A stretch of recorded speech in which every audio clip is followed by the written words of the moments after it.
চট্টগ্রাম বন্দরে পাকিস্তানের শক্তিশালী গাইডেড মিসাইল ফ্রিগেট একের পর এক পাকিস্তানি জেনারেলদের বাংলাদেশ সফর ঘুম হারাম ভারতের। একসময়ের আল কায়দা নেতা এখন হোয়াইট হাউসে নতুন ইতিহাস রচনা করলেন সিরিয়ার প্রেসিডেন্ট আহমেদ আল শারা। চীনের চাপে মিয়ানমার জান্তা সরকারের ভারতীয় খেদাও অভিযান শুরু। থাইল্যান্ড থেকে বিমান বোঝাই করে ফেরত আনা হলো 500 ভারতীয় সাইবার অপরাধী। বিটিফিউজ ইনফোটেনমেন্টে স্বাগত জানাচ্ছি, আমি সুস্মিতা দাস। আজ জানাবো প্রতিরক্ষা সংক্রান্ত গুরুত্বপূর্ণ কিছু খবর। শেখ হাসিনার আমলে বাংলাদেশের বন্দরে প্রবেশ করতে পারত না কোনো পণ্যবাহী জাহাজ। সিঙ্গাপুর ও শ্রীলঙ্কা হয়ে পাকিস্তানের সামান্য কিছু পণ্য বাংলাদেশে আসলেও তা নানাভাবে পরীক্ষা নিরীক্ষা করা হতো, যা ছিল পাকিস্তানের জন্য চূড়ান্ত অপমানজনক। দুই দেশের মধ্যে কূটনৈতিক সম্পর্ক ছিল নামে মাত্র। ঢাকায় পাকিস্তানের দূতাবাস ও দূতাবাস কর্মকর্তাদের সবসময় কঠোর নজরদারি করত ভারতীয় গোয়েন্দা সংস্থা। আর পাকিস্তানের সাথে বাংলাদেশের সম্পর্কের এই অবনতি করা হয়েছিল কেবলমাত্র ভারতের নির্দেশে। শেখ হাসিনার আমলে যেখানে পাকিস্তানের কোনো বাণিজ্যিক জাহাজও আসতে পারত না বাংলাদেশে, সেখানে এখন চট্টগ্রাম বন্দরে অবস্থান করছে পাকিস্তানের রণতরী গাইডেড মিসাইল ফ্রিগেট, যা নিয়ে রীতিমতো চাঞ্চল্য সৃষ্টি হয়েছে উপমহাদেশের সামরিক অঙ্গনে। শনিবার পাকিস্তানের এই রণতরী চট্টগ্রাম বন্দরে পৌঁছার পরের দিন রোববার ঢাকায় পা রাখেন পাকিস্তান নৌবাহিনীর প্রধান রিয়ার অ্যাডমিরাল নাভিদ আশরাফ। এর মাত্র 10 দিন আগে ঢাকা সফর করেন পাকিস্তান আর্মির দ্বিতীয় সর্বোচ্চ কর্মকর্তা, জয়েন্ট চিফ অফ স্টাফ কমিটির চেয়ারম্যান জেনারেল সাহির শামসাদ মির্জা। পাকিস্তানের জেনারেলদের একের পর এক ঢাকা সফর এবং সর্বশেষ চট্টগ্রাম বন্দরে পাকিস্তানের শক্তিশালী রণতরী উপস্থিতিতে বর্তমানে দিশেহারা হয়ে পড়েছে মোদী সরকার। বিশ্লেষকদের মধ্যে বাংলাদেশে 24-এর গণঅভ্যুত্থানে ভারতের প্রতি একান্ত অনুগত শেখ হাসিনার পতনের মধ্য দিয়ে কেবল দক্ষিণ এশিয়ায় নয়, বরং গোটা এশিয়ায় পাল্টে গেছে সামরিক মেরুকরণের অনেক হিসাব নিকাশ। বাংলাদেশকে ঘিরে দক্ষিণ এশিয়া ও এশিয়ায় ঘটছে একের পর এক নতুন নতুন ঘটনা। আর এসব ঘটনা ঘটছে ভারতের কঠোর নিয়ন্ত্রণের দেয়াল ভেঙে বাংলাদেশের সমরাস্ত্র শিল্পে শক্তিশালী হওয়া ও আধুনিক সমরাস্ত্র সংগ্রহের উদ্যোগ ঘিরে। এর অংশ হিসেবে চীন, পাকিস্তান, তুরস্কের সাথে বাংলাদেশের প্রতিরক্ষা সম্পর্ক উন্নয়ন চেষ্টার প্রভাব পৌঁছে গেছে উত্তাল আটলান্টিক মহাসাগর পাড়ি দিয়ে বিশ্বমোড়ল যুক্তরাষ্ট্রের হোয়াইট হাউস পর্যন্ত। বাংলাদেশের চীনমুখী হওয়া এবং সমরাস্ত্রের ক্ষেত্রে বাংলাদেশের চীন নির্ভরতা ঠেকাতে সরাসরি বিরোধিতা করে মাঠে নেমেছে ওয়াশিংটন। বাংলাদেশ সেনাবাহিনীর জনসংযোগ বিভাগ আইএসপিআর এর বিবৃতিতে বলা হয়েছে, চট্টগ্রামে অবস্থানরত পাকিস্তানের রণতরী পিএনএস সাইফের অধিনায়ক সহ অন্যান্যরা বাংলাদেশের নেভাল একাডেমি, নৌঘাঁটি ও চট্টগ্রামের অন্যান্য দর্শনীয় স্থান পরিদর্শন করবেন। বাংলাদেশ নৌবাহিনীর সদস্যরাও পরিদর্শন করবেন পাকিস্তানের রণতরী। এতে উভয় দেশের নৌ সদস্যরা দক্ষতা ও পেশাগত অভিজ্ঞতা বিনিময়ের সুযোগ পাবেন। 4 দিনের সফর শেষে 12 নভেম্বর চট্টগ্রাম বন্দর ছেড়ে যাবে পাকিস্তানের রণতরী। আইএসপিআর এর বিবৃতিতে বলা হয়েছে, পাকিস্তানের নৌ প্রধানের ঢাকা সফর এবং পাকিস্তান রণতরীর চট্টগ্রাম বন্দরে আগমনের ঘটনা দুই দেশের বিদ্যমান সম্পর্ক ও পারস্পরিক সহযোগিতা আরও জোরদারকরণে ভূমিকা পালন করবে।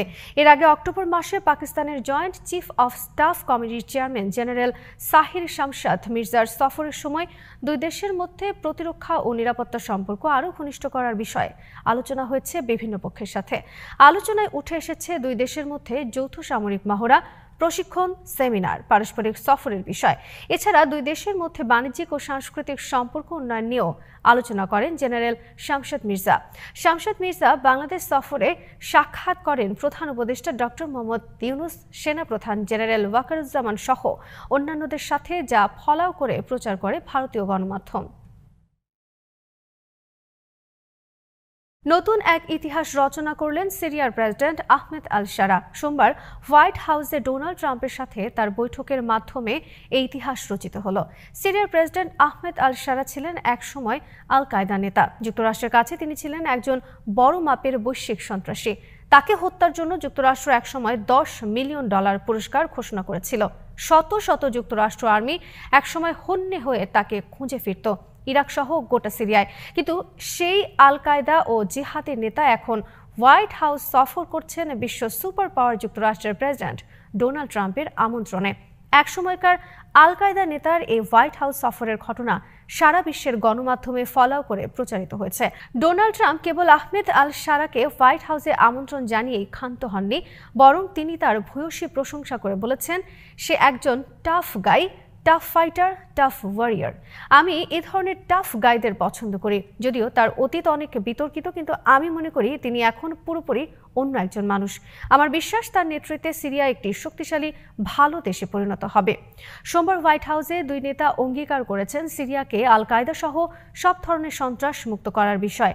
বিনিময়ে ট্রাম্প প্রশাসন সিরিয়ার ওপর থেকে নিষেধাজ্ঞা আরও 6 মাসের জন্য স্থগিত করেছে। এক সময়কার জিহাদি নেতা, বর্তমানে সিরিয়ার আলোচিত প্রেসিডেন্ট। তার নেতৃত্বে 2024 সালের ডিসেম্বরে পতন ঘটে সিরিয়ার গণহত্যাকারী প্রেসিডেন্ট বাশার আল আসাদের। সিরিয়ার ইতিহাসে তিনি হলেন প্রথম কোনো প্রেসিডেন্ট যিনি যুক্তরাষ্ট্র সফর করেছেন। তার আগে সিরিয়ার কোনো প্রেসিডেন্ট যুক্তরাষ্ট্র সফরে যাননি। মিয়ানমার সামরিক সরকার দেশ থেকে বর্তমানে ভারতীয়দের খেদাও অভিযান শুরু করেছে। এর ফলে মিয়ানমারের সীমান্ত অঞ্চলে জুয়া, নারী ও মাদক পাচার সহ নানা ধরনের সাইবার অপরাধের সাথে জড়িত শত শত ভারতীয় পালিয়ে আশ্রয় নিয়েছে পার্শ্ববর্তী থাইল্যান্ডে। গত সপ্তাহে ভারত তাদের বিমান বাহিনীর 2টি পরিবহন বিমানে করে থাইল্যান্ড থেকে প্রথম দফায় ফেরত এনেছে 270 জনকে। এদের মধ্যে রয়েছে 26 জন নারী। এরপর সোমবার দ্বিতীয় দফায় আরও 195 জন ভারতীয়দের বিমানে করে ফেরত নেয় ভারত। মিয়ানমারের নানা ধরনের অপরাধের সাথে জড়িত এসব ভারতীয়দের থাইল্যান্ড বিমানবন্দর থেকে লাইন ধরে বিমানে প্রবেশের দৃশ্য প্রকাশিত হয়েছে আন্তর্জাতিক বিভিন্ন গণমাধ্যমে। এই ঘটনা গোটা ভারতের জন্য আরেক নেতিবাচক চিত্র হিসেবে চিহ্নিত হয়েছে। মিয়ানমার আর্মির তাড়া খেয়ে শত শত ভারতীয় সাইবার অপরাধী থাইল্যান্ডে প্রবেশের পর থাই পুলিশ এখন পর্যন্ত 5 শতাধিক ভারতীয় জুয়ারি ও সাইবার অপরাধীদের গ্রেফতার করেছে। ইন্ডিয়ান এক্সপ্রেস, বিবিসি সহ বিভিন্ন গণমাধ্যমে প্রকাশিত খবরে বলা হয়েছে, মিয়ানমার সীমান্তে গড়ে উঠেছে বিভিন্ন সাইবার অপরাধ সেন্টার, যেখানে জুয়া, নারী ও মাদক পাচার সহ বিভিন্ন ধরনের অপরাধ সংঘটিত হয়ে আসছে দীর্ঘদিন ধরে। এর সাথে মিয়ানমার আর্মি সহ বিভিন্ন বিদ্রোহী বাহিনীও জড়িত। এসব সাইবার অপরাধ কেন্দ্রে ভারত, চীন, Philippines, Ethiopia, Kenya, Cambodia, Myanmar সহ বিভিন্ন দেশের অপরাধীরা জড়িত। বিভিন্নভাবে পাচারকৃত নারী ও পুরুষদের নির্যাতনের মাধ্যমে বাধ্য করা হয় এসব সাইবার অপরাধ সেন্টারে অপরাধমূলক কাজ করতে। এসব সাইবার অপরাধীরা বিভিন্ন নারীদের জোর করে ধরে এনে তাদের দিয়ে নিষিদ্ধ চলচ্চিত্র তৈরি করে বাজারজাত করেও বিপুল অর্থ উপার্জন করত। মিয়ানমারের সীমান্তবর্তী এসব সাইবার অপরাধ সেন্টারের সাথে জড়িত আন্তর্জাতিক বিভিন্ন মাফিয়া চক্র। বস্তুত মিয়ানমার আর্মি সহ বিভিন্ন বিদ্রোহী বাহিনীর আয়ের অন্যতম একটি উৎস ছিল এসব সাইবার অপরাধ সেন্টার, যেখান থেকে নারী পাচার, নিষিদ্ধ চলচ্চিত্র তৈরি, মাদক পাচার ও বিশ্বব্যাপী অনলাইন জুয়া সহ নানা ধরনের প্রতারণার ফাঁদ পাতা হতো। চীনের রাষ্ট্রীয় গণমাধ্যমের খবরে বলা হয়েছে, 2023 সাল থেকে চীন ও মিয়ানমার আর্মির যৌথ অভিযানে 57,000 চীনা নাগরিক গ্রেফতার করা হয়েছে, যারা মিয়ানমারে অবস্থিত এসব সাইবার অপরাধের সাথে জড়িত। ইন্ডিয়ান এক্সপ্রেসের খবরে বলা হয়েছে, চলতি বছর মিয়ানমারে অবস্থানরত ভারতীয় সাইবার জুয়ারিরা প্রায় $1 বিলিয়ন হারিয়েছে। মিয়ানমারে গৃহযুদ্ধে বিদ্রোহীদের হাতে ক্ষমতা হারানোর মুখে উপনীত হয় মিয়ানমারের জান্তা সরকার। ক্ষমতা ধরে রাখতে মিয়ানমার আর্মি সম্প্রতি আত্মসমর্পণ করেছে চীনের কাছে। বিপরীত দিকে মিয়ানমার আর্মির সম্পর্ক ছিন্ন করেছে ভারতের সাথে। ফলে চীন এখন বিদ্রোহীদের পক্ষ ত্যাগ করে মিয়ানমার জান্তা সরকারের পক্ষ নিয়েছে। এরপর চীন মিয়ানমার জান্তা সরকারের ওপর চাপ দেয় সীমান্তের এসব সাইবার অপরাধ সেন্টার বন্ধের জন্য। এর অংশ হিসেবে মিয়ানমার আর্মি বর্তমানে অভিযান পরিচালনা করছে সাইবার অপরাধ ধ্বংসের লক্ষ্যে। 1958 সাল থেকে মিয়ানমার সামরিক সরকারকে টিকিয়ে রেখেছে চীন, কিন্তু 2016 সালে মিয়ানমার গণতান্ত্রিক পথে হাঁটা শুরু করে। এ সময় নামে মাত্র ক্ষমতায় ছিলেন অং সান সুচি।